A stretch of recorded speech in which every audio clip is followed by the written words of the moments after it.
Being a sub isn't all good, and in fact, it isn't all bad either, actually. There are pros and cons to being a sub, just like there are pros and cons to everything in life. Now, what exactly are the pros to being a sub? Well, that's the first thing that we're going to be talking about. The pros about being a sub are you get to avoid the heavy decision making and you get to enjoy the stability provided by your Dom. So, for instance, if there is a decision that has to be made on where exactly maybe you guys are going to be living, or maybe exactly what you're going to do in terms of money, because financials really do matter in the modern world, or maybe even about parenting, like who's going to stay at home, who's not going to be staying at home. This is all handled by one party. And in this case, the sub does not have to stress over basically making that decision or fight for the input. They can make their opinion or what they would probably rather desire. However, this decision is made by the Dom. And this overall is a benefit to the relationship because there are no struggles for who makes that specific decision. You can just go with the flow and focus on other things that you like to enjoy doing as a sub. Now, the second benefit of being a sub is enjoying the stability and resources as well as letting your partner demonstrate competency for you. Now, this might sound a little bit complicated, but let's explain it a little bit more. So, enjoying stability means you get to live in an environment that is controlled and optimized by somebody else for you. So, for instance, your partner handles basically the changing overall environment to be more suitable or livable for you, basically by getting rid of spiders as an example. It can be stress-free and more comfortable overall because let's say that you want to have a certain table or a certain thing.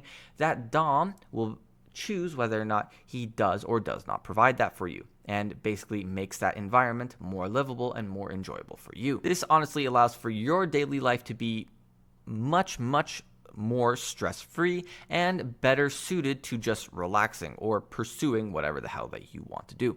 But these in and of themselves are not just pros because, as the saying goes, blessing or curse, what's the difference?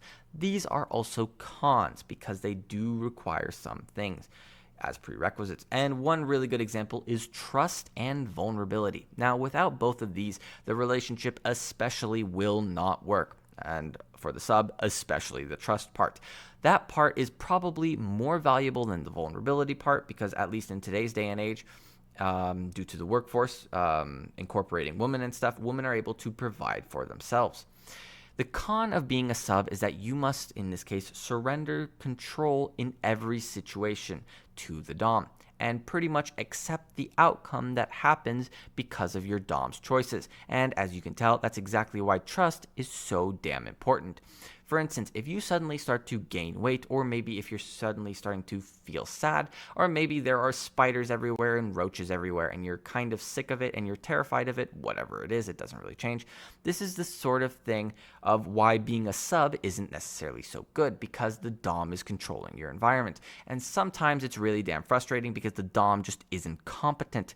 Now, this will be shown very, very quickly, and a lack of competency on the Dom's part will very, very quickly erode your trust as the sub. This in and of itself can make the sub role feel very limiting when you have an incompetent Dom, and it's definitely a downside to being a sub. Now, you'll have to trust that they will take care of your needs and desires while supporting theirs. Now, the other con of being a sub is that it requires handling vulnerability.